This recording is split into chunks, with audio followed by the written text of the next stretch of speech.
कैसे हैं आप सभी लोग। आई होप कि सभी लोग बहुत ही अच्छे होंगे और अपनी पढ़ाई में लगातार लगे होंगे। कल की छुट्टी हो गई क्योंकि कल मैं आउट ऑफ रूला थी, जिस वजह से कल मैंने क्लास नहीं ले पाई। तो आज फिर से मैं आप सभी लोगों के बीच में हाजिर हूँ कुछ क्वेश्चंस लेकर। आज हम लोग बेटा कुछ एमसीक्यूज करेंगे क्योंकि आज मैं इन दिनों कुछ बिजी बहुत ज्यादा हूँ क्योंकि मेरी शादी है, तो थोड़ा सा बिजी हूँ। बिजी होने की वजह से मैं रोज क्लास नहीं ले पा रही हूँ। कुछ के गैप पे जैसे जैसे मुझे टाइम मिलता है मैं पूरी कोशिश करती हूँ कि मैं आप लोगों से कनेक्ट कर सकूं, आप लोगों को अपनी क्लास डाल सकूं। तो चलिए बच्चों, आज की क्लास में मैं आप लोगों को बहुत छोटी सी क्लास रखूंगी, कुछ क्वेश्चंस कराऊंगी, उसके बाद में बेटा कल देखा जाएगा। तो चलिए शुरू करते हैं कुछ एमसीक्यूज।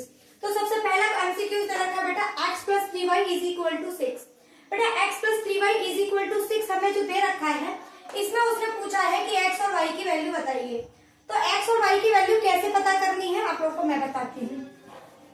करना क्या है हमको बेटा, x + 3y = 6 है। हमें कोई भी दूसरी इक्वेशन नहीं दे रखी है जिसके जरिए हम x और y की वैल्यूज को पता कर सके।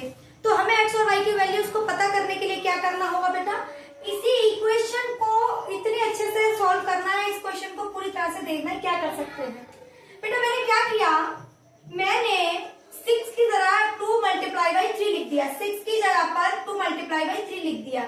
थोड़ा सा गौर दीजिएगा, 2 × 3 = 6 होता है, 2 3 6 होता है। अब आप देखिए यहाँ पर ऑलरेडी हमें 3 गिवन है, हमने मल्टीप्लाई तो कर लिया, 2 3 6 होता है, लेकिन यहाँ पे क्या बेटा, यहाँ पर प्लस दे रखा है।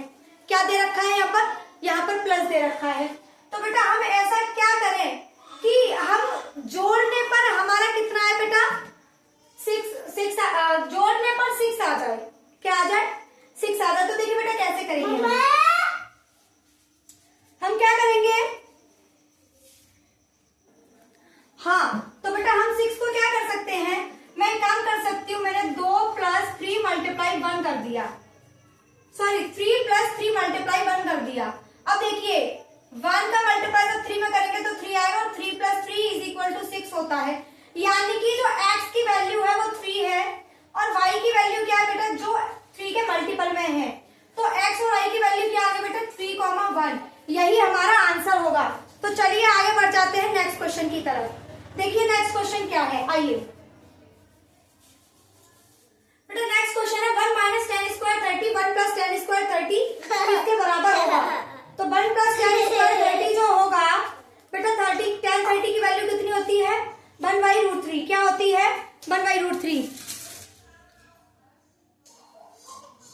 हाँ तो बेटा क्या करेंगे हम लोग, 10 30 की वैल्यू कितनी होती है, 1/√3। तो बेटा बस लगाना है 1 - 1/√3 का स्क्वायर अपॉन में 1 + 1/√3 का स्क्वायर।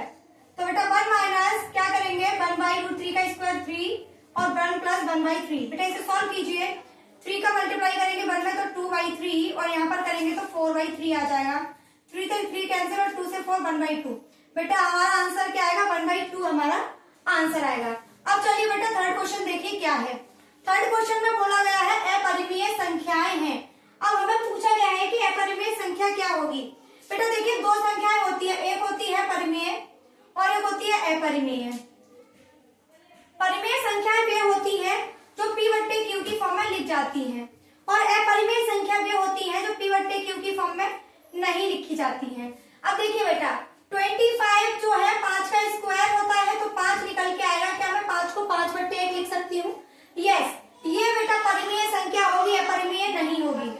A एंड B, बेटा ये तो है नहीं तो B भी नहीं होगा, तो यानी कि आपका C आंसर नहीं हो सकता है।